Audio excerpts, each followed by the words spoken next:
पता नहीं मेरी बहन कब आएगी। रोहन मन ही मन बड़बड़ाते हुए पूरे हॉल में एक कोने से दूसरे कोने तक तेज कदमों से कभी चक्कर लगाता तो कभी कोने में रखे सोफे पर बैठकर अपनी बहन खुशी को फोन लगाने लगता।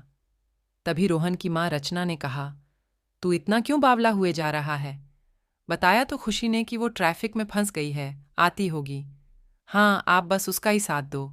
यहाँ मेरे सब दोस्तों ने राखी बंधवा ली और देखो फोटो भी अपनी अपनी बहनों के साथ सब जगह अपडेट कर दी। एक मैं हूँ जो अब तक इंतज़ार कर रहा हूँ और दूसरों की फ़ोटो देख रहा हूँ। इसीलिए कहा था मैंने आपसे कि मैं चला जाता हूँ लेने, लेकिन नहीं, मना कर दिया मुझे। रोहन बाबा, आप कुछ खा पी लो, सुबह से आपने पानी भी नहीं पिया है, कमला ने कहा। नहीं ताई, मैं राखी बंधवाकर ही कुछ भी खाऊंगा पीऊंगा। तभी डोरबेल बजी। भागकर रोहन ने दरवाज़ा खोला। देखा तो दरवाजे के बाहर खुशी खड़ी थी। खुशी घर के अंदर दाखिल हुई, जिसे देखते रोहन खुश हो गया और गुस्सा भूल उसकी फिक्र करने लगा। ये ले, पहले पानी पी, रास्ते में तुझे कोई परेशानी तो नहीं हुई?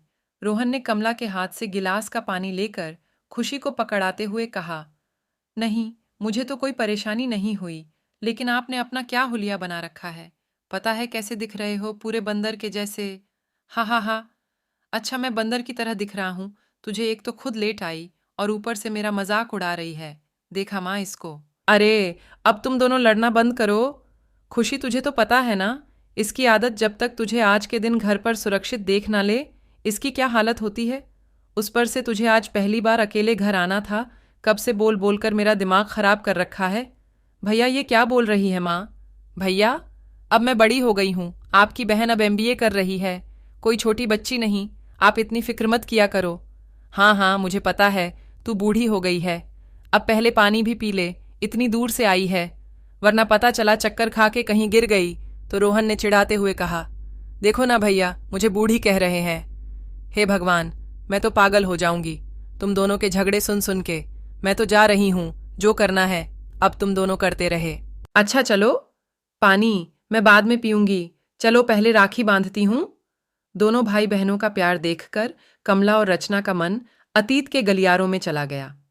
रक्षाबंधन के दिन 8 वर्षीय रोहन उदास मन से हाथ में फुटबॉल लिए अपनी बालकनी की खिड़की पर अकेला बैठा था। खिड़की से नीचे अपने संग के सभी हम उम्र बच्चों के हाथ में राखी थी। रोहन खिड़की से कभी उन बच्चों की कलाई देखता तो कभी खुद की। रोहन का हाथ खाली था। अपना खाली हाथ देखकर वो वहीं अपना मुंह दबाए सुबक सुबक कर रो रहा था। तभी कमरे में उसकी माँ रचना ने प्रवेश किया तो देखा रोहन का कमरा बिल्कुल व्यवस्थित है। उसने रोहन से कहा, क्या बात है रोहन, तुमने तो आज कमरे से कोई खिलौने नहीं उठाए, ना ही तुम दोस्तों के साथ खेलने गए, आज तो बड़ी शांति है। रचना के इतना बोलने पर भी रोहन ने कोई जवाब नहीं दिया और चुपचाप बालकनी में पैर लटकाए बाहर की तरफ देखता रहा। रोहन का ऐसा व्यवहार देखकर रचना का दिल घबरा गया। वो झटपट से रोहन के पास आई और सिर पर हाथ रखकर कहा, रोहन क्या हुआ बेटा? रचना ने देखा तो रोहन रो रहा था। वो रोहन को बालकनी से उठाकर कमरे में लेकर आई और बोली, क्या हुआ रोहन, तुम रो क्यों रहे हो? किसी ने तुम्हें कुछ कहा क्या? रोहन रोता हुआ माँ के गले से लिपट कर बोला, माँ, मेरे सब दोस्तों के पास बहन है तो मेरे पास क्यों नहीं? आज के दिन मेरे सब दोस्त राखी बांध कर आते हैं सिवाय मेरे। माँ, मुझे भी एक बहन लाकर दे दो। मैं पक्का वादा करता हूँ, मैं अपनी बहन की हमेशा रक्षा करूँगा, उसका पूरा ख्याल रखूंगा, उसको कभी रोने नहीं दूंगा। बेटे की बात सुनकर रचना के दिल में टीस उठी। उसने अपने पति अमर की तरफ देखा और सोचने लगी, बेटे को कैसे समझाए कि उसकी माँ उसके लिए बहन नहीं ला सकती। शादी के 10 सालों बाद बड़ी मुश्किल से आईवीएफ की मदद से तो रोहन का जन्म हुआ था। रचना के मायके और ससुराल में ऐसा कोई नहीं था जो रोहन को राखी बांध सके।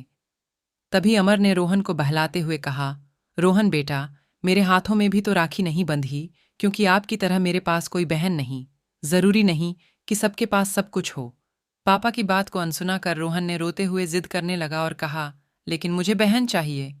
रचना सोच ही रही थी कि क्या कहकर वो रोहन को मनाए कि तभी उसकी काम वाली बाई कमला की 3 वर्षीय बेटी खुशी ने अपने नन्हे नन्हे कदमों से कमरे में प्रवेश करते हुए अपनी तोतली भाषा में कहा, लोहन भैया, मैं बांध दूं, राखी मैं हूं ना। खुशी की बात सुनकर रोहन एकदम से चुप हो गया और उसे अपनी गोद में उठाकर बोला, तुम्हें राखी बांधनी आती है? खुशी हाँ में सिर हिलाकर अपने हाथों में ली राखी रोहन को दिखाई, जिसे देखते रोहन की आंखों में चमक आ गई। उसने पलटकर रचना से कहा, माँ, मैं खुशी को अपनी बहन बना लूं। तब तक कमला आंचल में हाथ पोंछती भागती हुई खुशी के पीछे आई और बोली, माफ कीजिएगा, मेम साहब बहुत बोलती हैं, ये बच्ची है, इसको क्या पता हमारे आप में फर्क। रोहन बाबा, मुझे दे दो खुशी को, ये आपकी बहन नहीं बन सकती। ये राखी तो मैंने इसके जिद करने पर इसको चुप कराने के लिए 10 रुपए की बाजार से दिला दी थी। इसकी आपकी कोई बराबरी नहीं। रचना ने रोहन की तरफ देखा तो खुशी के गोद से हटते रोहन वापस उदास हो गया। तभी रचना ने कहा, कमला रुको। कमला, अगर तुम्हें एतराज ना हो तो क्या खुशी रोहन को राखी बांध सकती है? मेम साहब, मुझे क्यों एतराज होगा? मुझे तो लगा कहीं आप खुशी की बातों का बुरा तो नहीं मान गई। उल्टा अच्छा ही है, जिंदगी भर के लिए ना सही, एक पल के लिए ही सही, इसको भाई बहन के रिश्ते का प्यार तो मिल जाएगा। वरना इस अभागन के भाग में भाई का प्यार कहाँ, जिसको बाप का ही प्यार नहीं नसीब हुआ। कमला, तू चिंता मत कर, खुशी का नसीब बहुत अच्छा है, उसे जिंदगी में सब कुछ मिलेगा। फिर उसने रोहन से कहा, रोहन चलो तैयार हो जाओ। कमला, तू बच्चों को देख, मैं अभी आती हूँ बाजार से। रचना बाजार जाकर खुशी के लिए नए कपड़े और राखी के उपहार लेकर आई। घर आकर रचना ने दोनों बच्चों को तैयार किया, आरती की थाली सजाई, फिर खुशी के हाथों रोहन को राखी बंधवाई। अपनी कलाई पर राखी देखकर रोहन की खुशी का ठिकाना न था। उसने खुशी को अपनी गोद में लेते हुए कहा, खुशी, आज से तेरा ये भैया तुझे दुनिया की सारी खुशियां देगा और जिंदगी भर तेरी रक्षा करेगा। तभी रोहन ने कहा, माँ, जरा हमारी फोटो तो लेना। रोहन की आवाज से रचना यादों से बाहर आई। उसने दोनों भाई बहनों की फोटो खींची और कहा, अब चलो खाना खाने। तभी कमला ने कहा, मेम साहब, मैं आपकी आजीवन कर्जदार रहूंगी। आप सबने जो खुशी के लिए किया वो आज के ज़माने में कोई नहीं कर सकता। रोहन बाबा ने तो सचमुच भाई होने का सारा फर्ज निभाया, वरना मैं गरीब उसको इतना कहाँ पढ़ा लिखा कर काबिल बना पाती। कमला, रिश्ते सिर्फ नाम के लिए नहीं बनाए जाते, रिश्ते बनाकर निभाना भी पड़ता है। और क्या खुशी मेरी बेटी होती तो मैं उसे ना करती। वो बात अलग है कि मैंने बेटी को जन्म नहीं दिया, लेकिन खुशी को बेटी माना तो था। हम इस काबिल थे, मैं और तेरे साहब दोनों नौकरी करते थे, इसलिए ये कर पाए, और बिना तेरे साथ दिए भी ये संभव ना होता, क्योंकि पीछे से तेरे भरोसे ही तो छोड़ जाती थी मैं दोनों बच्चों को। मेरी तो ईश्वर से प्रार्थना है इनका ये प्यार यूं ही जिंदगी भर बना रहे। अब चलो बच्चों के लिए खाना निकालते हैं। अगर आपको कहानी पसंद आई हो तो चैनल को सब्सक्राइब ज़रूर करें